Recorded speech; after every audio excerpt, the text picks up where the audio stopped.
Mientras Donald Trump y Joe Biden están compitiendo por los votos de los estadounidenses en las próximas elecciones presidenciales en Estados Unidos. La prensa intentó averiguar cuál de los dos potenciales dirigentes sería más favorable para Latinoamérica. Ambos políticos incluyen en sus agendas a México, Venezuela y Cuba. Los tres países son prioritarios por distintos aspectos en cuanto a política exterior, pero también son funcionales en las campañas electorales por el voto latino, que ya es primera minoría en Estados Unidos, opinan los expertos de la Unidad de Análisis Geopolítico de CELAC, consultados por la prensa. Los analistas opinan que una de las principales diferencias entre los dos candidatos se encuentra en la estética política y la predisposición a negociar y utilizar la vía diplomática. Trump se caracterizó por declaraciones polémicas y provocadoras con respecto a temas de América Latina, recuerdan los expertos.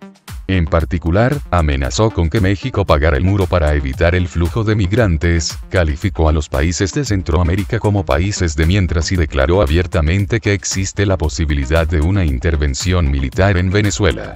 No obstante, tanto la Casa Blanca como otras reparticiones del gobierno de Estados Unidos, se mostraron muy interesadas en estrechar lazos comerciales, financieros y de seguridad con la región, señalan los autores de un análisis hecho a solicitud de Sputnik. Es evidente el interés de Estados Unidos por llegar a acuerdos con México y por las inversiones en infraestructura, observa el texto, firmado por los analistas de CELAC Silvina Romano, Aníbal García Fernández, Arantxa Tirado y Tamara Lachman. El gobierno de Trump no solo presta atención a América Latina, sino que se ha dedicado a exacerbar las medidas intervencionistas implementadas por anteriores gobiernos, pero esta vez, desde una sinceridad que evita ocultar este intervencionismo. Según los autores, los miembros de la administración Trump mostraron su músculo imperial y retomaron sin vacilar la doctrina Monroe. El mismo Trump habla de la amenaza comunista en la región, marcando un vínculo inmediato con el discurso de derecha durante la Guerra Fría, confluyendo en lo que denominamos un imperialismo recargado. Eso es el trumperialismo, dicen los analistas. Mientras tanto, a diferencia de Trump, el candidato demócrata Biden, según los expertos, probablemente apueste por aumentar el rol de la USAID y la asistencia para el desarrollo, sobre todo en el marco de un abordaje positivo a la migración, que asume la necesidad de resolver el problema en su origen, es decir, en la crisis de los países centroamericanos. Los analistas consideran probable que anule la ley de emergencia nacional que dedica fondos a construir el muro, y mejore la política de asilo.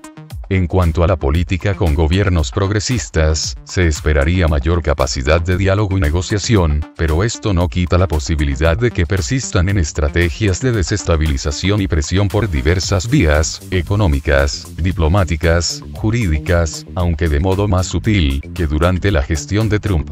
En el caso de México está claro que además de ser el país vecino con el que se comparten más de 3.000 kilómetros de frontera, forma parte de la política exterior e interior, además hay más de 11 millones de mexicanos en territorio estadounidense, esto hace que sea importante en el contexto electoral y más allá, señalan los analistas.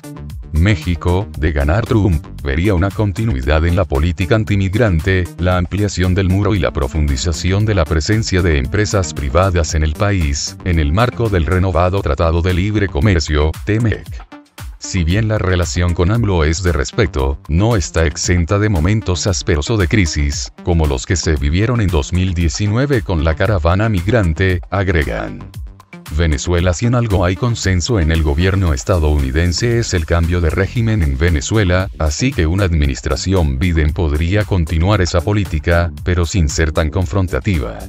Por ejemplo, hay varios senadores que se oponen a una intervención armada y han propuesto terminar con el bloqueo por 90 días debido al contexto de la pandemia. Biden optaría, según los expertos, por una intervención a partir de asistencia humanitaria, todo en una línea de recuperar el rol de la asistencia para el desarrollo. Sin embargo, los analistas recuerdan que es el Congreso el que vota y define los presupuestos de los programas de asistencia económica y militar, y por eso es importante considerar la composición de las cámaras, Cámara Baja y Senado, así como los proyectos bipartidistas y consensos en torno a determinados proyectos. En términos generales, por ejemplo, tanto demócratas como republicanos apoyan las sanciones a Cuba y Venezuela, con algunas excepciones de congresistas demócratas que se oponen, pero que son minoritarias. En el caso de Cuba, Biden podría retomar la política de Obama, en la que se manifestó un acercamiento, posibilidad de negociación y avances en el ámbito económico, sobre todo con el turismo. Esto podría dar un poco de oxígeno a la isla, pronostican los analistas. En general, para la región, una administración republicana o demócrata no implica grandes cambios de fondo, quizás sí en la forma, pero está claro que el establishment sigue considerando a América Latina su zona de influencia. Sin embargo, no deben despreciarse tampoco esos cambios de forma, considerando que un triunfo de Biden contribuiría a una política exterior menos incierta, basada en la diplomacia y en ciertos acuerdos básicos para promover la negociación, que fueron desconocidos por Trump. Sobre todo interesa que habría una desescalada en el discurso de rebato fría que fue revivido por Trump, y que incide en la región de modo pernicioso, clasificando en buenos y malos, reviviendo los prejuicios anticomunistas y contrainsurgentes, que han calado profundo en América Latina, y el mundo, desde un alboroto fría, concluyen los analistas. El presidente de Estados Unidos, Donald Trump, acudió a su red social favorita para criticar a su contrincante en las próximas elecciones presidenciales, Joe Biden. El mandatario acusó al demócrata de castrochavista y de traicionar a Colombia.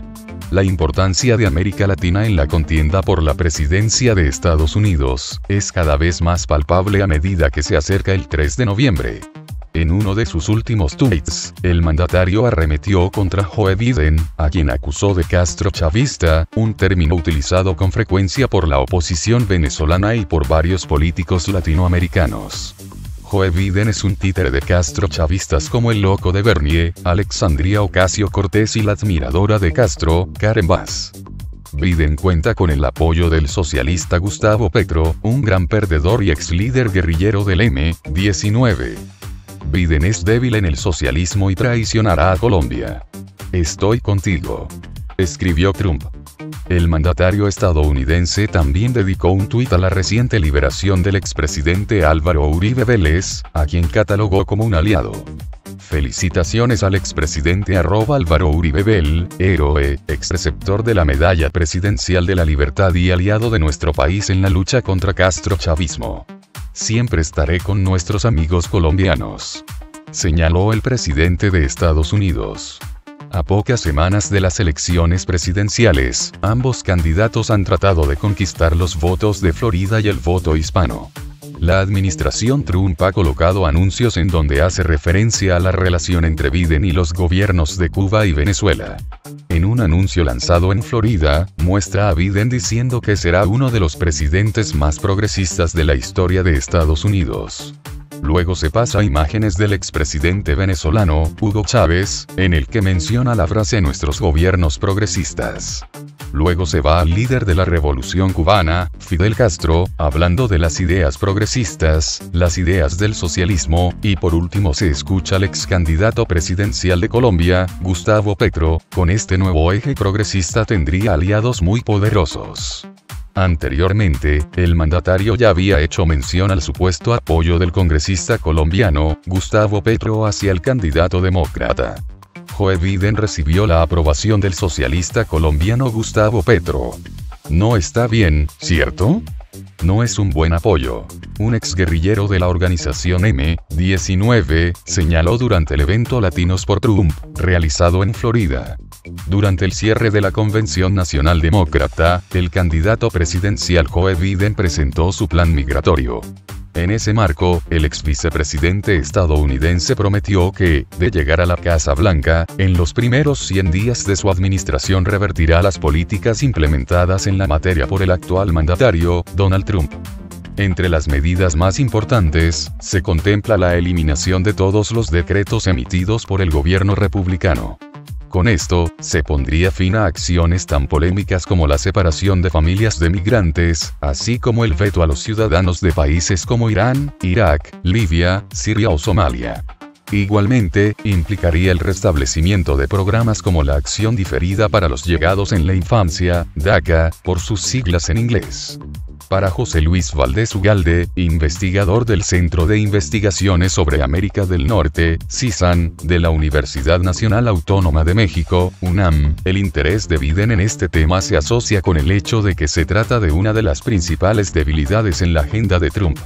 Biden tiene que hacer una diferencia, en el sentido de destacar una propuesta que no solo beneficiaría a un conjunto muy amplio de personas que están en una situación de injusticia empezando por los Dreamers, sino que también estaría dándole un empuje a su campaña electoral, para poder ganar un sector mayor de votos hispanos que el que tiene actualmente y que ha perdido por la falta de atención que el Partido Demócrata ha puesto en este grupo, indicó. El internacionalista comentó que, al destacar este tema, el candidato demócrata está apostando por ganar a largo plazo el voto de los migrantes de origen latinoamericano. Sin embargo, para cumplir su propuesta, Biden requiere del apoyo de una mayoría en la Cámara de Representantes. Si tiene la Cámara de Representantes de su lado, no tendrá ninguna excusa para echar por delante un esfuerzo de esta naturaleza, por lo menos en los primeros 2 años de la mayoría que tendrían los demócratas. Eso debería permitirle concluir con la reforma migratoria antes de que finalice el periodo de la Cámara, comentó. Aún así, Valdés Ugalde consideró que la propuesta de Biden puede ser muy importante, puesto que promete reducir la presión que los migrantes indocumentados han vivido históricamente en relación con su situación laboral y económica en Estados Unidos. Me parece que el plan migratorio de Joe Biden es una propuesta humanitaria, y también políticamente efectiva porque, si incorporas fuerza de trabajo nueva y calificada al mercado laboral estadounidense como en todos los casos que Estados Unidos ha tenido que levantarse de situaciones críticas, hay una posibilidad para poder tener un apuntalamiento económico. Este grupo aporta muchísimo en la economía estadounidense, además de que también aportan políticamente, explicó. En este sentido, el investigador de la UNAM valoró que, si bien Biden está apostando mucho de su futuro político en la reforma migratoria, de cumplir su promesa el Partido Demócrata tendría la oportunidad para hacerse de una base hispana sólida de electores de cara a futuras elecciones. Si Biden logra una reforma migratoria de consenso dentro del Congreso, al mismo tiempo que se logra regularizar a muchos indocumentados que tienen derechos adquiridos como ciudadanos estadounidenses, estaríamos hablando de un partido demócrata que, ineludiblemente, tendría el favor de los hispanos de una manera muy concentrada hacia los próximos 4 años, concluyó. Sin embargo, cabe recordar que la administración Obama, en la que Joe Biden ocupó el cargo del vicepresidente, deportó a casi 3 millones de indocumentados, en comparación con el gobierno de George Bush, quien deportó 2,01 millones, o incluso el de Donald Trump, que ha deportado a 800,000 personas, de acuerdo con la Oficina de Aduanas y Protección Fronteriza de Estados Unidos.